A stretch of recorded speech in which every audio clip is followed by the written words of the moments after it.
Hello everyone, welcome और welcome back to this channel. This is your physics mentor Shubham और आज की इस वीडियो में हम लोग स्टार्ट करने वाले हैं वेक्टर। और आपका ये क्लास 11th का बहुत ही इंपॉर्टेंट चैप्टर है, क्योंकि आपको जो भी टूल्स अभी आप पढ़ रहे हो ना, वो चाहे वो आपका बेसिक मैथ हो गया, डिफरेंशिएशन हो गया, इंटीग्रेशन हो गया, ये सारे के सारे अभी टूल्स हैं और ये आपकी through out the physics class 11th 12th में यूज़ होने वाले हैं। ठीक है, तो अगर आप अभी से चीज़ें समझ लेते हो तो आपको बहुत ही ज़्यादा आसान होगा।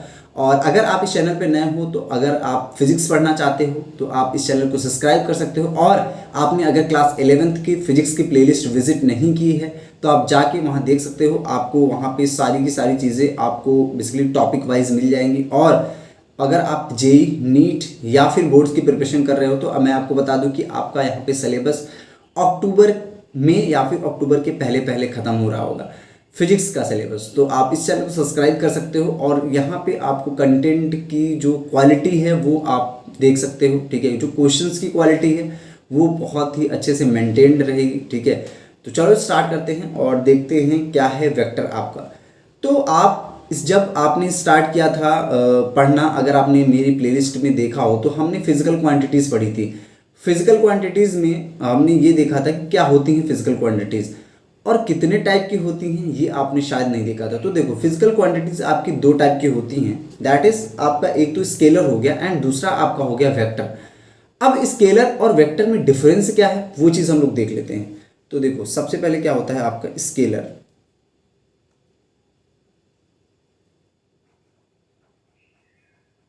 स्केलर एंड दूसरा आपका वेक्टर। वेक्टर देखो सिंपल है, आपकी बहुत ज़्यादा, आपको मैं बताऊं कि आपको बहुत ज़्यादा थ्योरेटिकल चीज़ें नहीं पढ़नी है। ठीक है, थियरी बहुत ज़्यादा नहीं पढ़नी है। मैं आपको क्वेश्चंस भी मार्क करा दूंगा एचसीवी में, और आप एचसीवी को बहुत अच्छे से फॉलो कर सकते हैं। और कई बच्चे एचसीवी को ही फॉलो करके अपना जेई मेंस और आपके नीट क्वालिफाई किए हैं। ठीक है, नीट में तो उस लेवल का सवाल नहीं आता है, लेकिन हाँ जेई मेंस तो बहुत बच्चों ने क्रैक किया है आपका केवल और केवल एचसीवी फॉलो करके। ठीक है, तो इस चीज़ को आप ध्यान में रखिएगा कि एचसीवी में बहुत कुछ दिया गया है। जो चीज़ आप लेक्चर्स पढ़ लो, फिर इसके बाद एचसीवी के प्रॉब्लम्स कर लो, जो भी आपका उसका थ्योरी वाला पार्ट है उस चीज़ को समझ लो, ऑब्जेक्टिव कर लो, आपका बहुत ज़्यादा हो जाएगा और बहुत बढ़िया हो जाएगा। ठीक है, मेंस के लेवल की चीज़ें तो आप बहुत आराम से कर लोगे, तो इस चीज़ को ध्यान में रखना। तो देखो, स्केलर क्या होता है आपका स्केलर, और मैं वहाँ से आपको क्वेश्चंस भी दूंगा, तो आप उस क्वेश्चन को भी प्रैक्टिस करिएगा सो दैट कि आपकी चीज़ें और अच्छी हो जाए। देखो, स्केलर में क्या होता है, ये ऐसी फिजिकल क्वांटिटीज होती हैं जो कि जिनमें आपको केवल और केवल क्या दिखे, magnitude.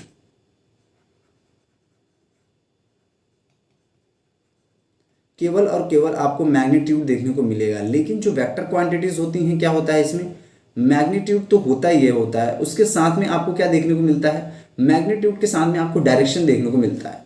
These quantities are have direction.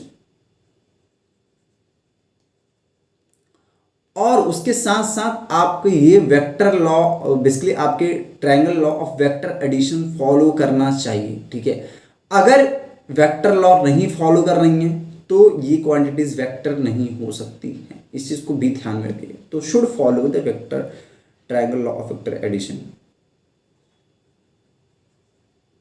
Should follow the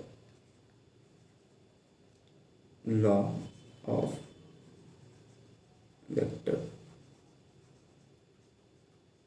addition. ठीक है, ये बस इतनी ही चीज़ें आपको स्केलर और वेक्टर में जाननी है। बहुत ज़्यादा इसमें आप थ्योरी लिख के कुछ नहीं कर पाइएगा। ठीक है, आपको जितनी रिक्वायर्ड थ्योरी है मैं आपको लिखा दूंगा, जितना कि आपको क्वेश्चन सॉल्व करने में हेल्प हो सके। ठीक है, और जो भी इंपॉर्टेंट पॉइंट्स हैं मैं उनको भी लिखाऊंगा। तो चलो पहले इंपॉर्टेंट पॉइंट ही कुछ लिखते हैं। ये हो गया वेक्टर और स्केलर। आई थिंक आपको वेक्टर स्केलर में समझ में आ गया। अब देखो, एग्जाम्पल के थ्रू आप समझ लो। सपोज कि आपको कोई बंदा, आपको मान लो आपका फ्रेंड है। ठीक है, ये आपका घर है, दिस इज योर हाउस। ठीक है, ये आपका नाम है चिंटू। ठीक है, दिस इज योर हाउस, और आपका दोस्त यहाँ पे रहता है। ठीक है, समवेयर हियर। तो आपका दोस्त कहता है कि जो है तुम्हारा घर मेरे घर से कितना है, 5 किलोमीटर की दूरी पे है। ठीक है, 5 किलोमीटर। ठीक है, और ये कहता है चलो यार, एक आज हम लोग चलते हैं थोड़ा कहीं रेस्टोरेंट में पार्टी करते हैं। ठीक है, तो इन लोग क्या जाते हैं और इन लोग कहीं जाते हैं, ठीक है। तो ये आपका जो चुन्नू है मुन्नू से फ़ोन करके बोलता है कि ये 5 किलोमीटर की यहाँ से डिस्टेंस है, ठीक है, जो भी आपका रेस्टोरेंट है यहाँ पे उसकी 5 किलोमीटर की डिस्टेंस है।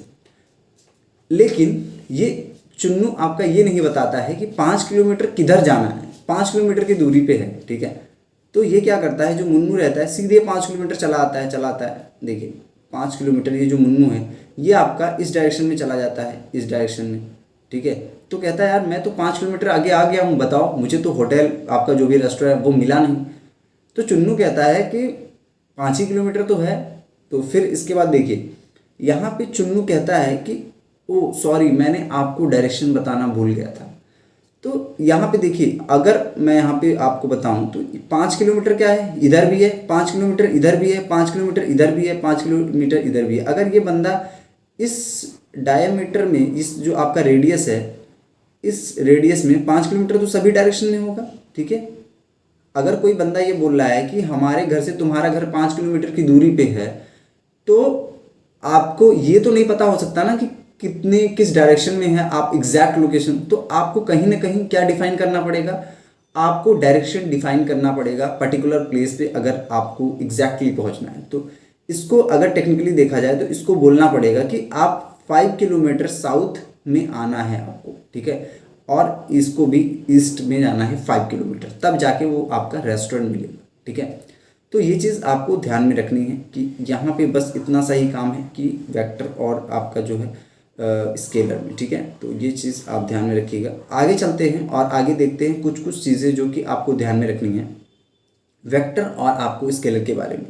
तो पॉइंट वाइज लिखना, पॉइंट वाइज आपको लिखना है, if the physical quantity, if the physical quantity P Q मैंने लिख दिया है, is having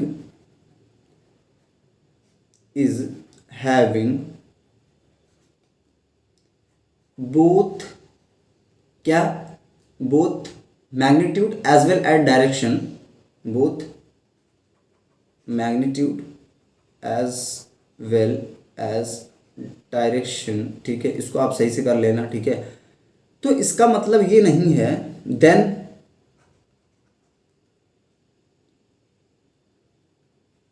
it is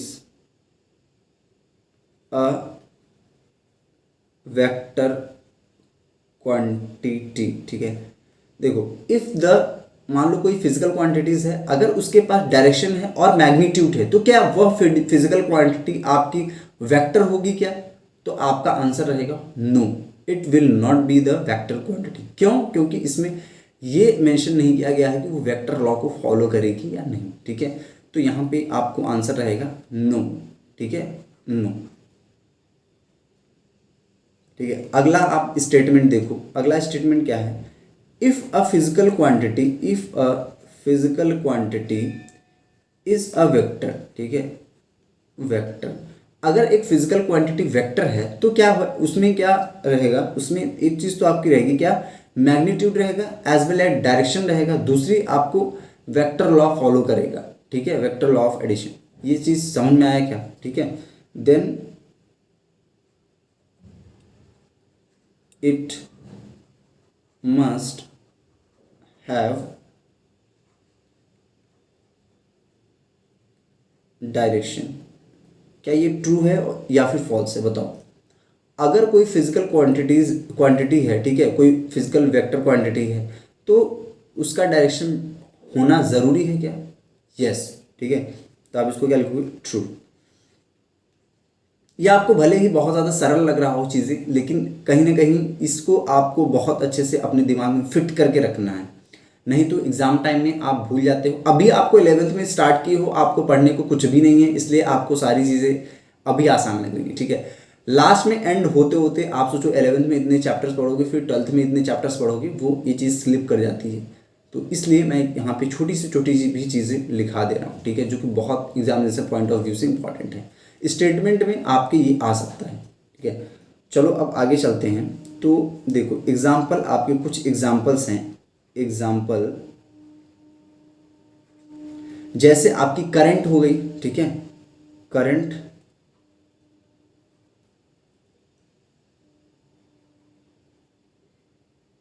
current क्या है, करंट आपका, current have both magnitude as well as direction. ठीक है, आपका क्या होता है, करंट के पास मैग्नीट्यूड भी होता है और डायरेक्शन भी होता है। सपोज कि आपका ये वायर है, ठीक है, मान लो आपका ये कोई यहाँ पे इस प्रकार से क्या बना है, आपका इस सर्किट है, ठीक है, ऐसे मान लो करंट फ्लो कर रहा है। तो देखो यहाँ पे इसके पास कुछ मान लो 2 एम्पियर करंट फ्लो कर रहा है, ठीक है, तो इसके पास कहीं ना कहीं कुछ तो, देखिए एक तो आपका ये मैग्नीट्यूड हो गया, दूसरा क्या है कि आपका इस डायरेक्शन में कर रहा है, फिर इस डायरेक्शन में अपनी डायरेक्शन भी चेंज कर रहा है करंट। तो करंट के पास डायरेक्शन भी है और मैग्नीट्यूड भी है, तो क्या ये वेक्टर क्वांटिटी हो जाएगी? नहीं। ठीक है, तो current have both magnitude as well as direction. ठीक है, डायरेक्शन, बट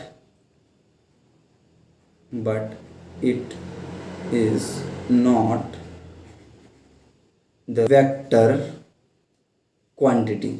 क्यों? क्योंकि ये vector law of addition follow नहीं करता। ठीक है, आई होप कि इतनी चीज़ें समझ में आ गई होंगी, और अगर इतनी चीज़ें समझ में आ गई हों तो आगे चलते हैं और आगे देखते हैं और भी चीज़ें, दैट इज़ आपकी बेसिकली किस प्रकार से एडिशन होता है, वो सारी चीज़ें अब हम लोग देखेंगे। ठीक है, किस प्रकार से वेक्टर्स को ऐड किया जाता है, जो कि आपका मेन पर्पस है इस पूरे के पूरे आपके चैप्टर में। ठीक है, तो हम लोग देखने वाले हैं रिप्रेजेंटेशन ऑफ वेक्टर्स। ठीक है, तो यहाँ लिख लो representation of vector.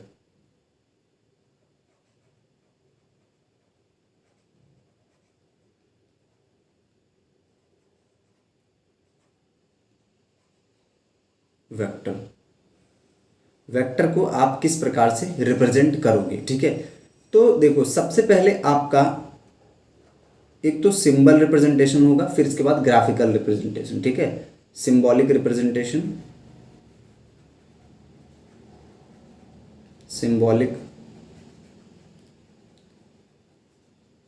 Representation, and second one is आपका ग्राफिकल रिप्रेजेंटेशन। अब सिंबॉलिक रिप्रेजेंटेशन में क्या होता है, देखो सपोज आपका कोई वेक्टर है, ए वेक्टर, तो आप इस प्रकार से, बी वेक्टर है इस प्रकार से, एफ वेक्टर है इस प्रकार से, एम वेक्टर है इस प्रकार से, ठीक है, पी वेक्टर है इस प्रकार से। ये आपके क्या है, एक सिंबॉलिक रिप्रेजेंटेशन है। अब हम बात कर लेते हैं आपका बेसिकली ग्राफिकल रिप्रेजेंटेशन के बारे में। तो देखो ग्राफिकल रिप्रेजेंटेशन में आप क्या होता है कि एरोज से आपको रिप्रेजेंट किए जाते हैं जो भी आपके वेक्टर्स रहते हैं। ठीक है, तो ग्राफिकल रिप्रेजेंटेशन,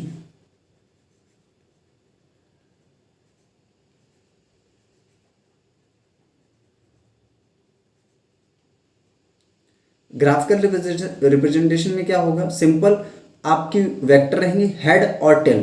ठीक है, सपोज ए वेक्टर को आपको रिप्रेजेंट करना है, this is your A vector, और इसको आपको क्या करना है, इसको रिप्रेजेंट करना है। ठीक है, तो ये क्या है, आपको इस प्रकार से एरो आपको दिखाना होगा। ठीक है, दिस इज योर क्या, this is your tail and this is your head. ठीक है, ये क्या है, टेल है and this is your head.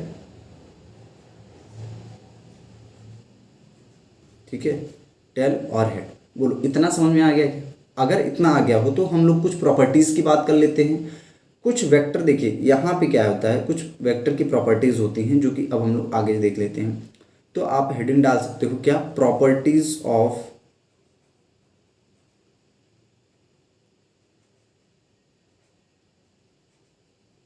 Vector, vector की क्या प्रॉपर्टीज। अब देखो डेफिनेटली वेक्टर है तो ये देखो कुछ कुछ प्रॉपर्टीज होंगी। तो प्रॉपर्टी नंबर 1 कि अगर आप किसी वेक्टर को पैरेलली शिफ्ट कर सकते हो, ठीक है, कोई दिक्कत नहीं होगी। देखो सपोज, तो आप इसको लिख लो, if the vector is, if a vector is translated parallel. ठीक है, अगर किसी भी वेक्टर को क्या हो, ट्रांसलेट कर दिया जाए, पैरेलली शिफ्ट कर दिया जाए, पैरेलली, देन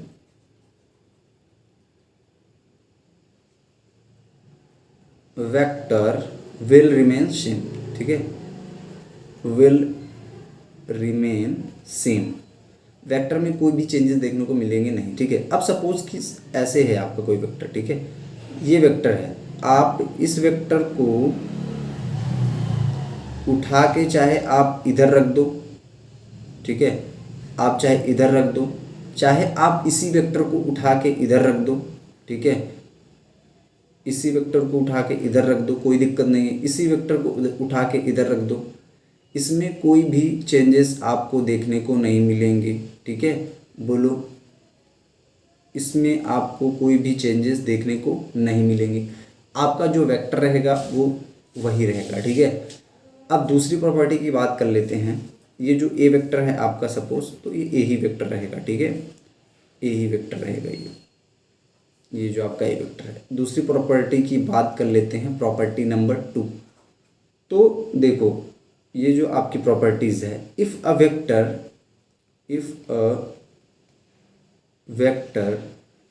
इज रोटेटेड, अगर वेक्टर को रोटेट किया जाता है तब क्या होगा, देखो, if a vector is rotated such that the angle of rotation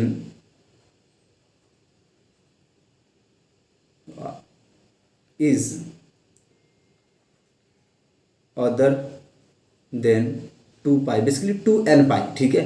जब 2n पाई आप इसको कर लो, 2n पाई, 2n पाई मतलब समझ रहे हो ना, आपको बेसिक में बताया था।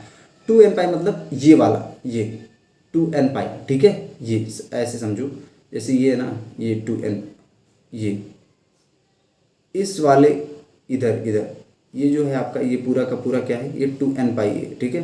तो अगर आपके 2n पाई के अलावा रोटेट किया जाए, वेयर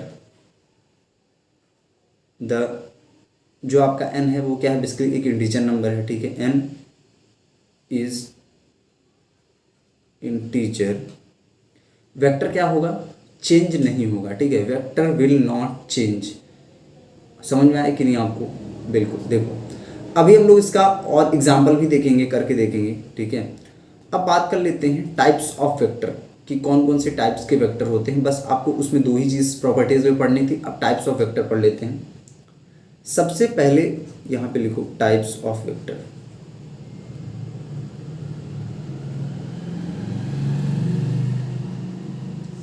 देखो वेक्टर के अब कई टाइप होते हैं, जैसे कि 4 टाइप बेसिकली होते हैं मोस्ट प्रोबेबली।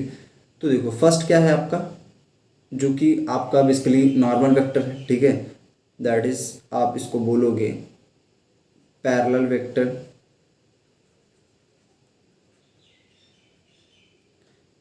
फिर इसके बाद एंटी पैरेलल वेक्टर, फिर इसके बाद आप इक्वल वेक्टर,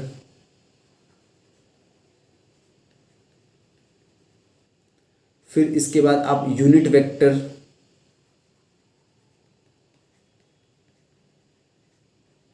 ठीक है। अब मैं इनकी सारी जो भी जितने भी वेक्टर्स हैं मैं सबका डेफिनेशन नहीं लिखवा रहा हूँ, ठीक है। तो आप कोशिश करना कि डेफिनेशन की आपको ज़रूरत भी नहीं पड़ेगी, बस आप जान लो कि ये वेक्टर्स होते क्या हैं। सपोज ये आपका क्या है, पैरेलल है, ये आपके क्या हैं, सेम डायरेक्शन में है, तो these are called parallel vectors, ठीक है। ये वेक्टर क्या हो गए आपके parallel vectors. Anti parallel vectors इस प्रकार के होते हैं, these are anti parallel vectors, नाम को ही पता चल रहा है नाम से ही। इक्वल वेक्टर्स क्या होते हैं, इक्वल वेक्टर्स सेम मैग्नीट्यूड हो, ठीक है, और डायरेक्शन हो, ठीक है, सेम मैग्नीट्यूड हो और डायरेक्शन हो। अब देखिए पैरेलल वेक्टर में आपको ज़रूरी नहीं है कि यहाँ पे आपका जो मैग्नीट्यूड हो वो सेम हो, ठीक है, मैग्नीट्यूड आपका कम ज़्यादा भी हो सकता है ये एक ऐसे वेक्टर हो, तो इसको भी आप क्या बोलोगे, पैरेलल वेक्टर। इसमें क्या बोलोगे आप, this is also the parallel vector, ठीक है। एंटी पैरेलल में भी इसी प्रकार है, लेकिन आपका इक्वल वेक्टर में क्या हो, सेम मैग्नीट्यूड होना चाहिए और सेम डायरेक्शन होनी चाहिए, ठीक है। यूनिट वेक्टर की बात कर लेते हैं, जिसका मैग्नीट्यूड 1 हो, ठीक है, वो वेक्टर क्या होते हैं, यूनिट वेक्टर होते हैं। सपोज ये आपका एक यूनिट वेक्टर है, this is a unit vector, A vector है, ठीक है। तो यूनिट वेक्टर को आप किस प्रकार से रिप्रेजेंट करते हो, ये बहुत इंपॉर्टेंट है और ये आपको मैथ्स में भी काम आएगा, ठीक है। यूनिट वेक्टर आप कैसे रिप्रेजेंट करोगे, ये आपका क्या है, ये आपका टेल है और ये आपका हेड है, ठीक है। तो कैसे रिप्रेजेंट करोगे, a cap equal to a vector upon mod of a, ठीक है। ये क्या है आपका यूनिट वेक्टर है, तो ये क्या है आपका ए वेक्टर है और ये क्या है उसका मैग्नीट्यूड है, ठीक है। ये क्या है मैग्नीट्यूड, ये मैग्नीट्यूड है आपका ए वेक्टर का। बोलो इतना समझ में आ गया क्या? अगर ये बहुत ही सिंपल है, इसी प्रकार से आपको समझना है और इस चीज़ को आप याद रखना, ठीक है।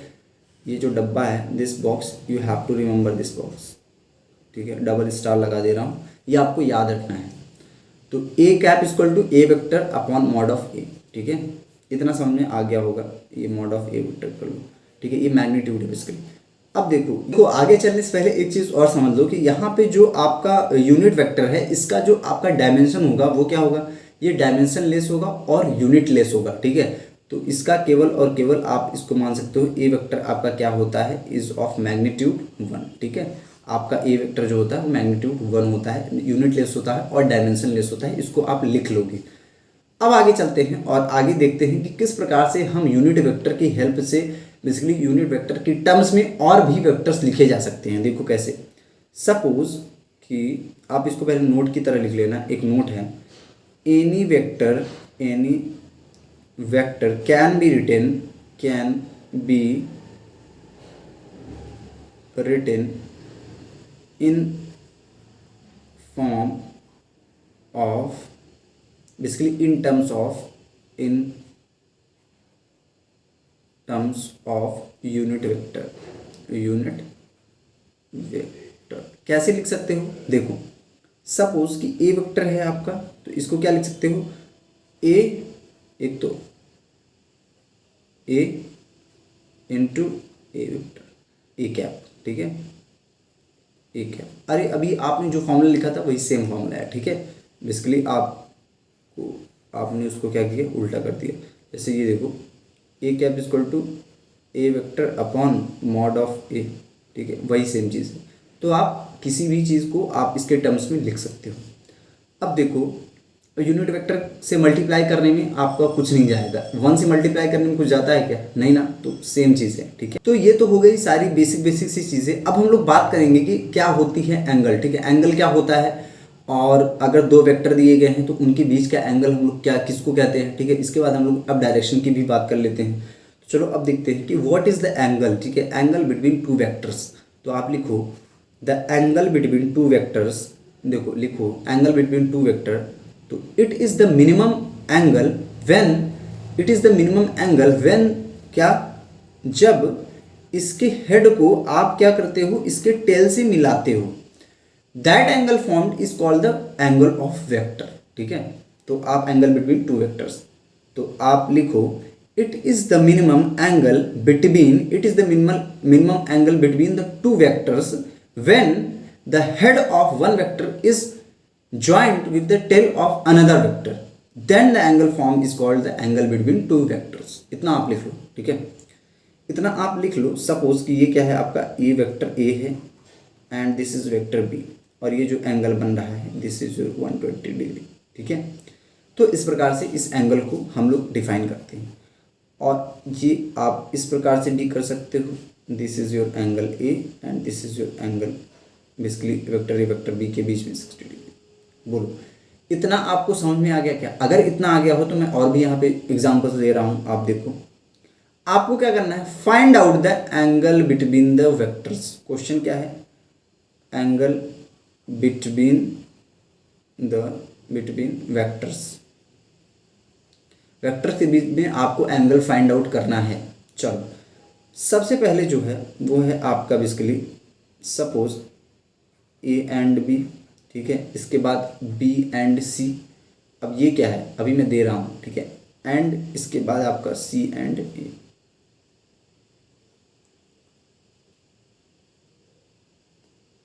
सी एंड ए, ठीक है। अब देखो ए बी सी 3 वेक्टर हैं, आपको इनके बीच में एंगल निकालना है। पहले ए बी फिर बी सी फिर सी ए, ठीक है। अब देखो ये जो आपका बेसिकली ए है, ये क्या है, ए वेक्टर है जो कि आपके 60 डिग्री पे है, ठीक है। और आपका जो ये आप ए वेक्टर, इसको अच्छे से बना लो, this is your vector a जो कि आपका 60 डिग्री पे है, ठीक है। वेक्टर बी आपका 30 डिग्री पे है, ठीक है, 30 डिग्री। इसके बाद आपका वेक्टर सी है, वेक्टर सी आप ले लो 45 डिग्री,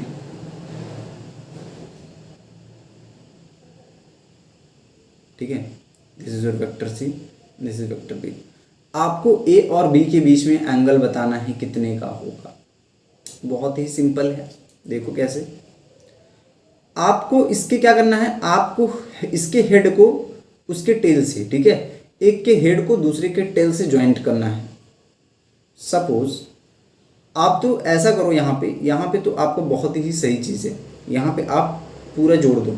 कैसे, देखो सपोज ये आपका पॉइंट है, तो आपको क्या करना है, पहले तो आपका जो एंगल, एक तो आपका क्या दिया गया है, बी दिया गया है, फिर आपका ए दिया गया है, और एक आपका ये है आपका जो 45, तो इधर भी आपका क्या ही होगा, बेसिकली 45 ही होगा, ठीक है।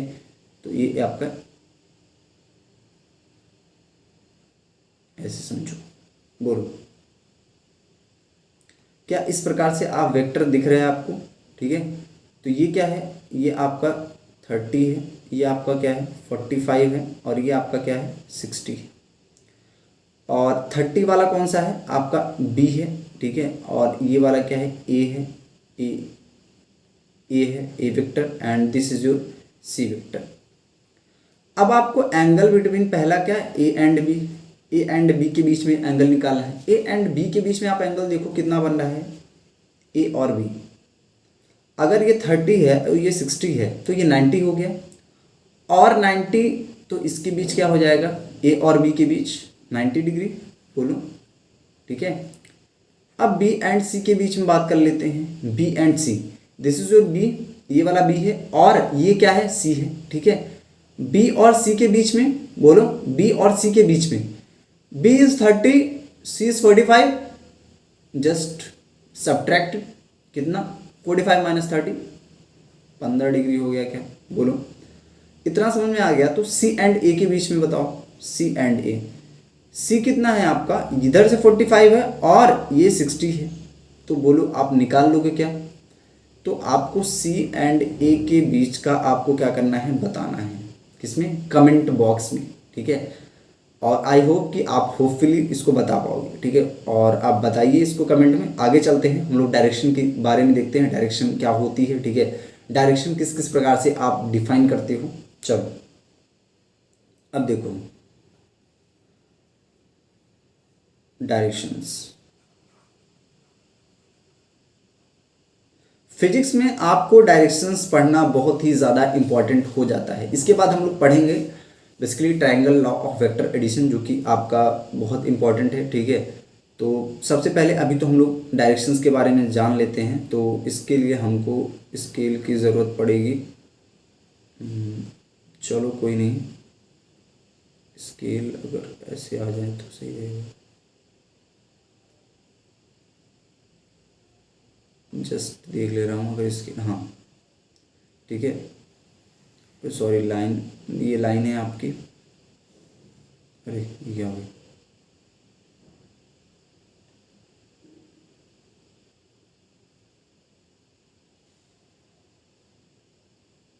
ठीक है। ये आपकी क्या है, ये लाइन है।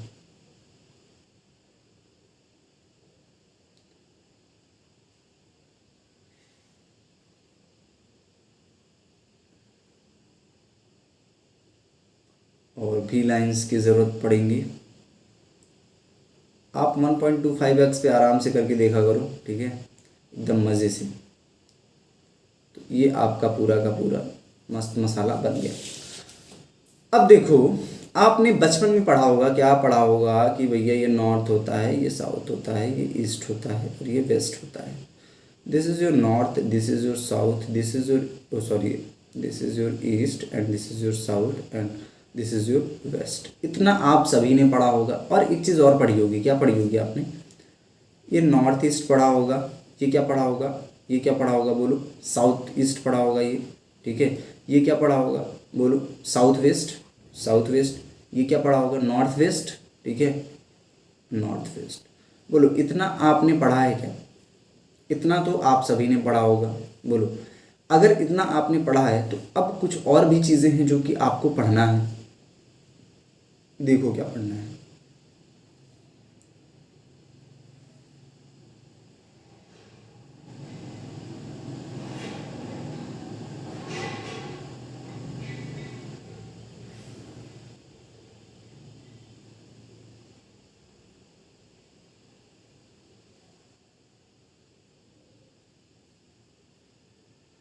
ये तो बहुत ज़्यादा लाइन्स हो गई। ठीक है, अभी देखना मज़ा आएगा। इधर एक लाइन और बची, ये बोलो। आपने इतना तो पढ़ा था, लेकिन अब जो बताने जा रहे हैं वो शायद आपने नहीं पढ़ा था। तो आप इसको क्या लिखोगे? अब देखो यहाँ पे कन्फ्यूज़न होगा थोड़ा सा, तो इसको ये क्या लिखो, ये नॉर्थ वेस्ट हो गया। तो आप इसको क्या लिखोगे? इस वाले लाइन को जो यहाँ पे है, बोलो इस डायरेक्शन को क्या लिखोगे आप? इस डायरेक्शन को, ये बेसिकली आपका क्या होगा? West of north. क्या होगा? West of north, west of north. और ये क्या होगा? ये north of west, north of west. ठीक है, ये क्या है? West of north. बोलो इसी प्रकार से आप इसको क्या लिखोगे? नॉर्थ ऑफ, क्या लिखोगे इसको? ईस्ट। ठीक है, इसको क्या लिखो, सॉरी इसको क्या लिखोगे? East of north, east of north. और इसको क्या लिखोगे? North of east, east, east का नॉर्थ। ठीक है, अब देखो यहाँ क्या लिखोगे? यहाँ पे ईस्ट किसका? देखो south of east, south of east. और ये क्या है? East of south. बोलो, और ये क्या, ये वाला क्या हो जाएगा आपका? बोलो, यहाँ पे जस्ट उल्टा हो जाएगा। देखो वेस्ट ऑफ साउथ, और ये क्या हो जाएगा? South of west. बोलो मज़ेदार था कि नहीं आपका? मज़ेदार था कि नहीं? आई होप मज़ेदार हो। ठीक है, तो ये आपने समझ लिया, ये आपने समझ लिया, ये सारी चीज़ें आपने देख ली। तो ये डायरेक्शन आपको इम्पॉर्टेंट है, आपको याद रखनी है। ठीक है, क्योंकि आपको न्यूमेरिकल्स में देखने को मिल सकता है। बोलो आई होप कि यहाँ तक समझ में आ गया। और यहाँ तक अगर आपको समझ में आ गया है तो अब हम लोग अगली क्लास से करेंगे ट्रायंगल ऑफ वेक्टर एडिशन, तो उसको हम लोग स्टार्ट करेंगे। तो देखो एक चीज़ यहाँ पे और आप लोग मार्क कर लेना, ये जो एंगल्स होंगे दिस आर 45 डिग्री एंगल्स। ठीक है, तो ये जो थीटा है, रुको मैं, अरे लाइन इरेज हो गई। तो मतलब ऐसे मान लो कि जो आपका ये वाला दिस, ये वाला ये 45 होगा। ठीक है, और ये 45 जो आपका साउथ ईस्ट वाला है। ठीक है, ये तो आपको पता ही होगा। तो ये जो ये वाली चीज़ है ना, ये 45 डिग्री, और ये वाली भी 45 डिग्री। ठीक है जी, 45। बोलो आई होप कि इतना समझ में आ गया हो। और अगर आप इतना समझ में आ गया हो और आपको वीडियो यहाँ तक अगर आप देख रहे हैं तो डेफिनेटली आप कुछ ना कुछ सीख के जाएंगे। तो मैं आपको SCV में कुछ क्वेश्चंस भी दे दे रहा हूँ, आपको करना है। आप यहाँ पे नोट डाउन कर लो। तो मैं होमवर्क दे दे रहा हूँ। दिस इज़ योर HCV का ऑब्जेक्टिव 1, ऑब्जेक्टिव 2, और इसके साथ साथ ही HCV में ही आपको पेज नंबर जो 8 पे है उसको आपको क्या करना है? आपको करना है, आपको रीड करना है। ठीक है, बोलो इतना समझ में आ गया? आई थिंक इतना आ गया होगा। और फिर अगली चैप्टर में मिलेंगे।